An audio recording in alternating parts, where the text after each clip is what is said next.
President Trump tells 60 Minutes he will not negotiate with Democrats about rising health care costs until they give Republicans the votes needed to end the shutdown.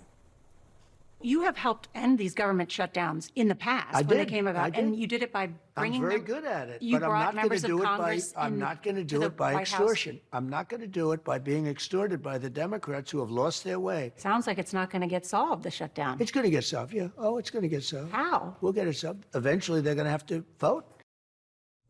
So that was the president's first interview with CBS since he sued the network over what he called the deceptive doctoring of an October 2024 interview with Kamala Harris. Let's go live right now to CNN's chief media analyst, Brian Stelter. Brian, thanks so much for joining us. CBS News aired about a third of that interview on TV. They posted the rest online. What stood out to you the most?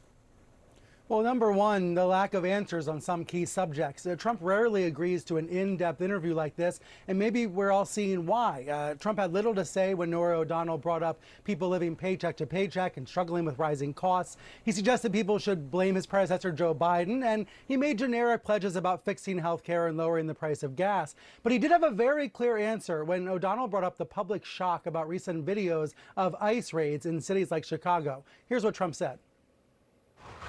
I think they haven't gone far enough because we've been held back by the judges, by the liberal judges that were put in by Biden and by Obama. You're okay with those tactics? Yeah, because you have to get the people out. The president suggesting that ICE officials should go even further in those raids. A really striking comment given what we've seen from the new CNN polling about Trump's overall disapproval and about many Americans' discomfort with those immigration enforcement tactics. And of course, Brian, this sit-down comes with CBS 1 year after the president filed that lawsuit against 60 Minutes over its pre-election interview with Kamala Harris. I know you reported on that extensively. During the interview, he praised the new leadership of Paramount and CBS News. Let's listen to that.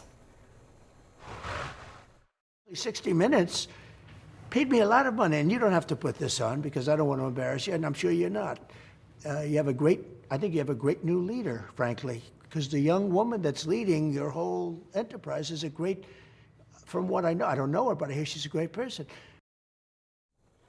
So between the lawsuit, public attacks, and threats against CBS station licenses, the president's tone towards the network seems to have definitely taken a turn here, Brian. Yes, very much so. It is clear Trump is making it explicit. He wants these media owners, CEOs, and leaders to be on his side, in his corner, in his camp. He punishes those who are perceived to not be on his side, and he rewards and flatters those he perceives to be his friends and allies. In that clip, he references Barry Weiss, the new editor-in-chief of CBS News, although not by name. He referred to her being a great individual. Weiss arrived just a few weeks ago, actually after this interview had already been booked by CBS. But there's been a lot of intrigue about Weiss and new Paramount CEO David Ellison and whether they are taking steps to ingratiate themselves with the administration. Ellison donated to Biden last year, but he did show up at UFC matches earlier this year, schmoozing with Trump's aides, and he also agreed to hire an ombudsman at CBS. So there's been a lot of intrigue about whether Paramount is trying to shift in some ways or soften to appease the Trump administration. Ellison is currently trying to buy CNN's parent company, Warner Brothers Discovery, to create an even bigger media empire. And so far, Warner's board has rebuffed Ellison's offers.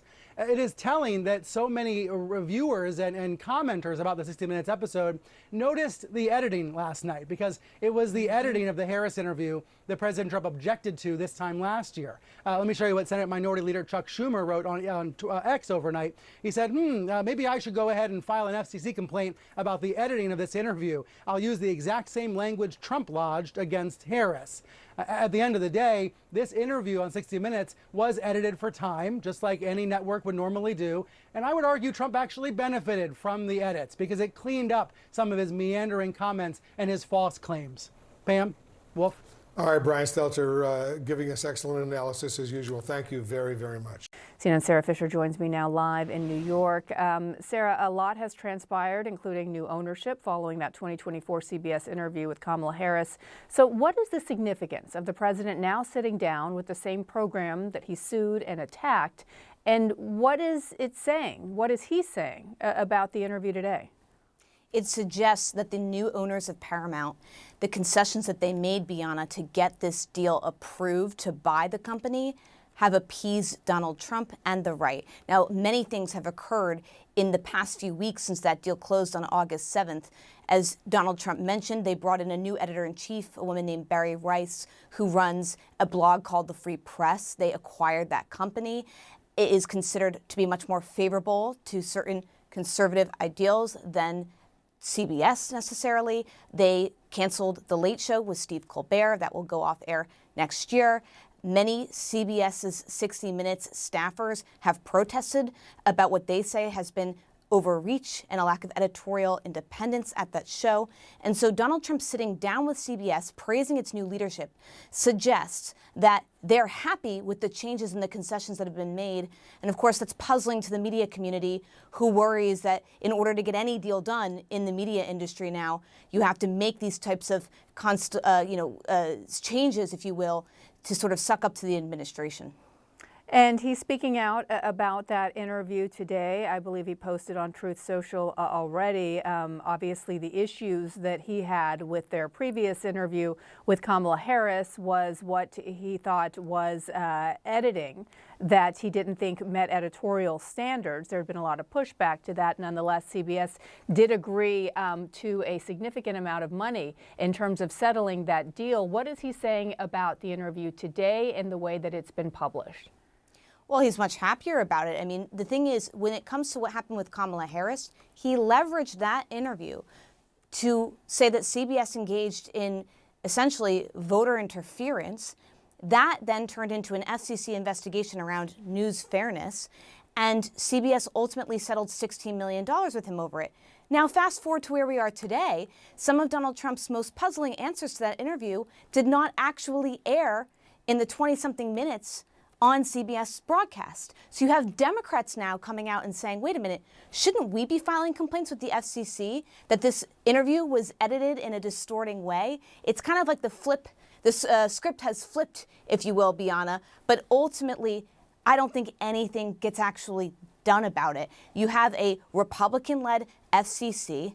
You had the chairman of the FCC responding to Chuck Schumer today, who says that he should file a complaint, basically saying good luck with that. And, maybe a consumer group could try to sue to try to get something done, but I think that's highly unlikely that it goes anywhere. All right, Sarah Fisher, always good to see you. Thank you. I want you to listen to this exchange between Norah O'Donnell on 60 Minutes and the president when she was pushing him on grocery prices being higher. They've seen their grocery prices go up, inflation. No, you're wrong. They went up under Biden. Right now, they're going down. Other than beef, which we're working on, which we can solve very quickly. She's not wrong, David. Norah was right. Meat, he was right about. Fruits and vegetables, baked goods, dairy. One thing that has gone down is eggs, which is a good thing. But according to his own government data, things are going up. And again, we don't need the data. Anybody who goes to the grocery store, we all feel it. Yeah, there's no doubt about it. And obviously, as you and I have talked about a lot here, to me, the economy, it's the ball game here because it's where so many voters are in terms of their priority, obviously their daily lived experience. But it's also where he has leaned in to policy with the tariffs and China in such an unprecedented and really aggressive way that doesn't seem to be capturing and working for people. They don't see that as a real success yet. I know this is going to go before the Supreme Court this week, but to me, the combination of, yes, these are the economic factors at play, but he's taken very specific policies here that are not catching on with the American people. It was almost poetic in a cruel way. After years of chaos, it wasn't a revolution, an election, or a protest that finally cornered Trump. It was the one thing he'd always treated as irrelevant: the law. For a man who lived his entire life bending rules, buying silence, and suing his way out of trouble, being told no was more than defeat. It was exposure. He thought the courts would protect him. After all, he'd stacked them himself. But the thing about power is that it believes its own myth until reality breaks through. One by one, judges, even the ones he'd handpicked, started ruling against him. They quoted the Constitution instead of cable news. They treated him not like a king, but like a defendant. And suddenly, the showman ran out of stage. That's when the rage began. He attacked them all, called them corrupt, biased, enemies of the people. But the truth is, he wasn't afraid of injustice. He was afraid of accountability. Because accountability doesn't bend to charm or threat. It's cold, procedural, boring, and unstoppable. It's the one thing that can't be bullied. Every courtroom became a mirror he couldn't break. Every ruling stripped away the myth he'd sold, that power makes you untouchable. And as the verdicts rolled in, civil, criminal, financial, America got to see something it hadn't seen in years. A system remembering what it was built for. Maybe that's why it mattered. Not because the judges were heroes. They weren't. They were just doing their jobs. But that's exactly what made it powerful. In an age of noise and spectacle, professionalism became rebellion. Integrity became resistance. And in those quiet moments, as gavels fell and lawyers argued, democracy found its pulse again. Trump always believed he could rewrite reality if he shouted loud enough. But law doesn't listen to volume. It listens to evidence. And when the shouting stopped, what was left were documents, signatures, and truths that didn't care about politics. That's how power ends, not in flames, but in paperwork. And maybe that's the final irony. The man who built his empire on television was finally undone by transcripts.